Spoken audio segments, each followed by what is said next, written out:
Hello, and welcome to today's episode. If you've already heard the introduction before, then just skip ahead about 5 minutes. Otherwise, the Bible is referred to as the living Word of God. It isn't a book that is meant simply to be read. It is a perspective-altering substance that is meant to be ingested and absorbed into you.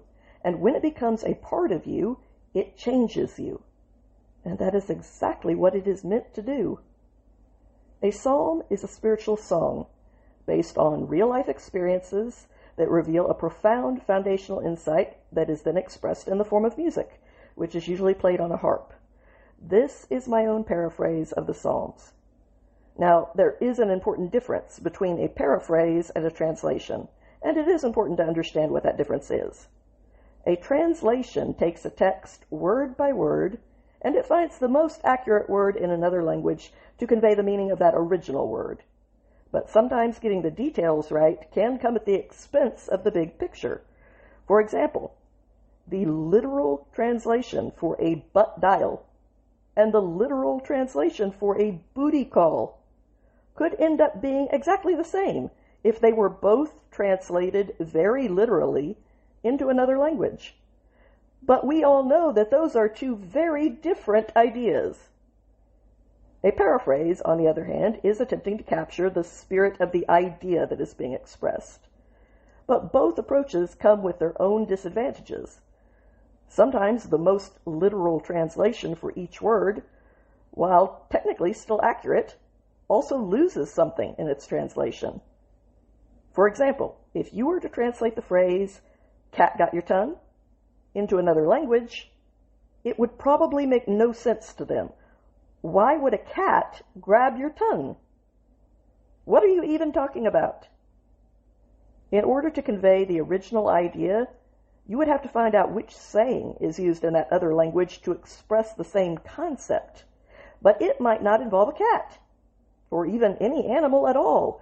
So the literal translation would not be a very accurate one. But in a case like the one that I just described, the idea is more important than sticking to a very literal translation that ends up losing all of its intended meaning. However, because paraphrases are an individual's interpretation of the underlying idea instead of a rigorous academic translation of the word, they are not as objectively accurate as a translation is. A paraphrase is a lot more subjective, and that makes it much more susceptible to interpretations that are way off the mark of the original text's intent. The focus of a translation is on detailed accuracy, and sometimes the broader picture is not conveyed very clearly as a result. The focus of a paraphrase is on painting that big picture, but it often loses the accuracy of the finer details. Both are useful as long as you understand which is which, and what the disadvantages to each approach are. And that is why I recommend using both an accurate translation, like the New American Standard, and a responsible paraphrase. For my part, I've done my best to create a hybrid paraphrase that also contains the truest translation that I could create for the Hebrew words that are found in the original text. But everything loses something in translation. Every word is an amalgamation of several other words. That is basically what a dictionary is. It tells you which words overlap with the word that you are interested in, and that helps you to fully understand its context. When it comes to a language that you are familiar with, all of the implied connections that are associated with a word are inherently carried along for context. They are tethered to its meaning, and we all understand that those connections are part of the picture. But this web of context does not come along for the ride when you are dealing with an unfamiliar language. So in a translation, you often have to choose between picking a word that overlaps more than any other single word would, while sacrificing the rest of the picture, or you end up with an extremely wordy translation that doesn't flow as well as it does in the original language. And Hebrew especially is such an abundantly rich language that to remain true to the beautiful web of context that is contained in the original biblical portrait, you end up with a very wordy English version. That trade-off is clearly not for everyone. But the truth is that there are already so many paraphrases out there for the people who want the maximally filtered, ultra-boiled down, heavily concentrated version of the Bible. And I'm not denying that concise simplicity has its utility. It certainly does.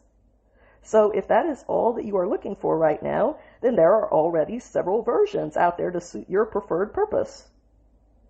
For the other people who want a deeper dive and a wider perspective to draw from as they try to understand the scriptures fully, some amount of crisp, flowing directness will have to be sacrificed in exchange for the opportunity to view that broader and more complicated web of context.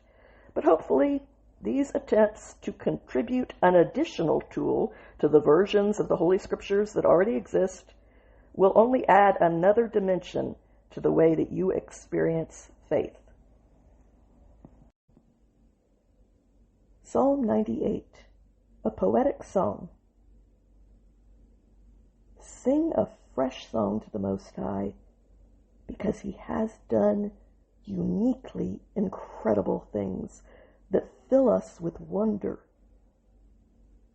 His strongest, dominant hand and the holy strength of His arm have achieved His victorious salvation. Yes, the Most High has made the freedom of His saving grace well known. He has plainly revealed His thorough and impartial integrity in the plain view of all the tribes of people in order to make sure that they were informed. With consistent awareness, He has acted on His comprehensive truth and unwavering grace towards the family of Israel. And all the ends of the earth, even at its most extreme limits, have witnessed and observed the victorious saving grace of our divine Creator. So make an overwhelmingly joyous noise to the Most High, all the earth. Break loose and make an unrestrained noise of celebration as you make music and sing praises. With the harp, sing to the Lord above. With the voice of song and the music of the harp, together with trumpets and the meaningful tone sounding from the shofar, blast forth joy in the presence of the divine King. Let the chaotic sea join in and roar with a crashing thunder, along with everything that fills it, everything that makes it complete. And the world too, the universe, and all those who inhabit it with life. Let the rivers rushing out of their banks clap their hands, and let the remote mountains resound with joyful noise together in the presence of the Most High, because He comes to judge the earth, and it is with impartial integrity that He will judge and govern the world and all of the different peoples, with an unwavering integrity and a level morality of justice and virtue. I pray that whatever voice God might choose to give me in this world, He would also give me the words that I should use it for. These words have meaning for me, and if they had some meaning for you as well, then I am truly grateful that we have both been given a gift from above and from each other. Have a good day out there today, my friends.